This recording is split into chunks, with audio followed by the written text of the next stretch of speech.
ይቅርታ በጣም እንትን በይው እሺ። ስትመጣ ንገሪው። እሺን መልክት ንገሪው። አንዴ ስሚ አንዴ ስትመጣ እንትን ከፈን ይዘህና በይው እሺ። አይ ትንሽ እንትን ነው። አይ ቆይ ወንድሜ ነው እና እዚህ እየረበሸኝ ነው ያለው። ማነው ወንድምሽ?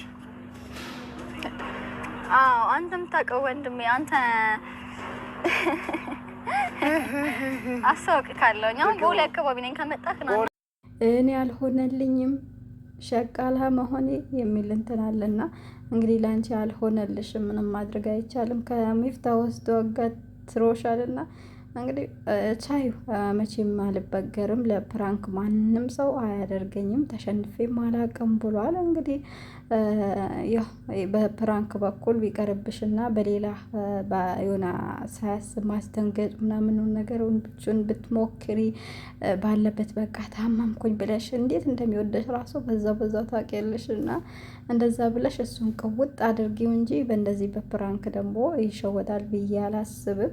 አሰላሙ አሌይኩም ወራህመቱላሂ ወበረካቱ። ውድና የተከበራችሁ የተወደዳችሁ ውድ ቻናሌ ሰዎች እንዴት ናችሁ? ደህና ናቸው? የሰላም ናቸው? እኔ ጋር ሁሉ ሰላም ሁሉ መልካም ነው። አላህ ሀገራችን ሰላም ያደርግልን። አንድነት፣ ፍቅር፣ መተሳሰብ ይለግሰን። የወጣንበት ሀገራችን በሰላም ይመልሰኝ ያልኩኝ ዛሬም በአዲስ ቪዲዮ መጥቻለሁ። ወዳችሁ ፈቅዳችሁ ለምታበረታቱኝ እጅግ አድርጌ አመሰግናለሁ። ለቤቴ አዲስ የሆናችሁ ሰብስክራይብ ማድረጋችሁን አትርሱ። የደወል ምልክቷን ጫን አድርጓት።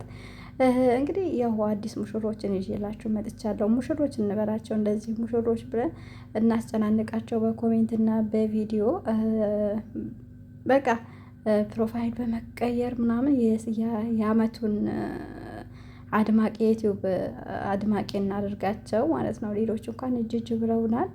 አብዛኛዎቹም ደግሞ ውሸት በዝቶበታል ስራቸው እና እነኚህ ደግሞ ሁለት ደርባባዎች አንድ ይሆናሉ ብዬ አስባለሁ። ብዙ በቃ የሆነ ውስጤ ደስታ እየተሰማው ነው። እና በነገራችን ላይ ናዲም በሱ አትበዛበትም፣ እሱም ደግሞ በሱ አይበዛበትም። ይመጣጠናሉ ሀቂቃ ማለት ነው። የሆነ ሰተር የሚል ነገር አላቸው። የሆነ ሚፍታ አብዛኛው ጊዜ ሀቂቃ ከብዙ ዩቱበሮች ይገናኛል፣ ግን ወጥ የሆነ ስራ አይሰራም። ዩቲዩብም ያናክል እይታ የለውም። በዚህ ዘመን ታውቃላችሁ የሚዋሽ በውሸት ፍቅር የሚያጫውተው ምናምን ነው ሽንጣችን ገትረን የምንከራከረው የምናይለትም እና ጥሩ ነገር ስለሚሰራ ያው አይታይለትም ብዙ ጊዜ ማለት ነው። ሰሞኑ ራሱ ቲክቶክ ላይ አንዳንድ ነገር እያሉት ነበረ። ጥሩ ልጅ አልነበረም እንዴት እንደዛ ሊሆን ቻለ? ምን ተገኘ? ምናምን እያሉት ነበር። እና እስቲ ቶሎ ወደ ሀላሉ እናድርጋትና ናዲን ኒካ ስራው በአንድ ሆነው ጥሩ ስራ ይዘው እንዲመጡልን እኛ ደገፍ እናድርጋቸው ለማለት እወዳለሁ። በነገራችን ላይ በጣም ደስ ብሎኛል ሀቂቃ እውነት ለመናገር ማለት ነው። ግን በቃ ናዲ ደግሞ በትንሽ ነገር የሆነ ይከፋታል፣ ታለቅሳለች፣ ያናድዳታል፣ ያበሳጫታል። ትናንትና እሱ ቤት የተለቀቀውን ቪዲዮ አይታችሁ ከሆነ በጣም ነው የተናደደችው። ሀቂቃ ያናድዳል። አስባችሁታል? አንድ ሰው መጥቶ በግድ ያልሆነውን ጥቁሩን በቃ ይሄ ነጭ ነው ብሎ ሲከራከራቸው አስባችሁታል? እና እንደዛ እያደረጋት እየተከራከራት ነበር። ግን ያው ቀይ አበባ ለምን አመጣላት? እህቴ ናት ካለ ቀይ አበባ ማምጣት አልነበረበትም። ቀይ አበባውን እንደምንም ብሎ እወድሻለሁ ብሎ ሳይሆን የሰጣት በቃ እንደ እንትን ነገር እንደ ቀልድ አድርጎ ዞሮ ሰጥቷታል። ቀዩን አበባ ተቀብላለች።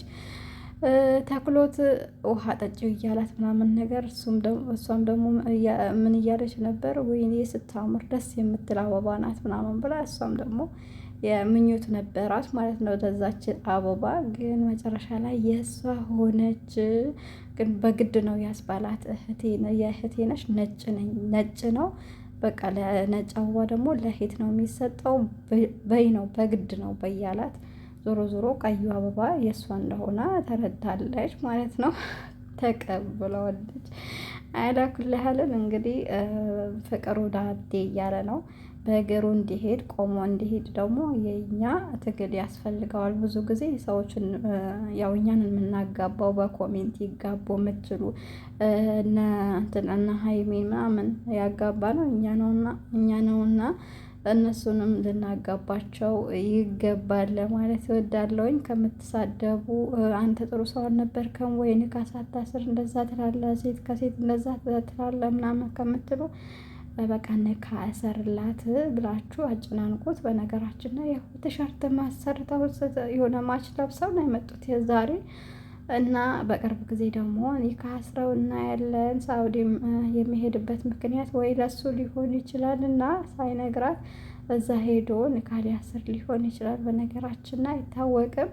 ሆነም ቀረ ደግሞ እናንተ ምን ማድረግ አለባችሁ? ጫና ማድረግ አለባችሁ ለማለት እወዳለሁኝ። በሌላ ቪዲዮ እስከምንገናኝ ደህና ሆኖልኝ። ያው ከዩቱብ መንደር እየጠፋው ነው። በሰፊው እመጣለሁ። እኔም በቅርብ ሀገር ገብቼ እንደዚህ ያልተወለደውን ባሌን ይዤላችሁ እመጣለሁ። እስከምገባ እንኳን ይወለዳል።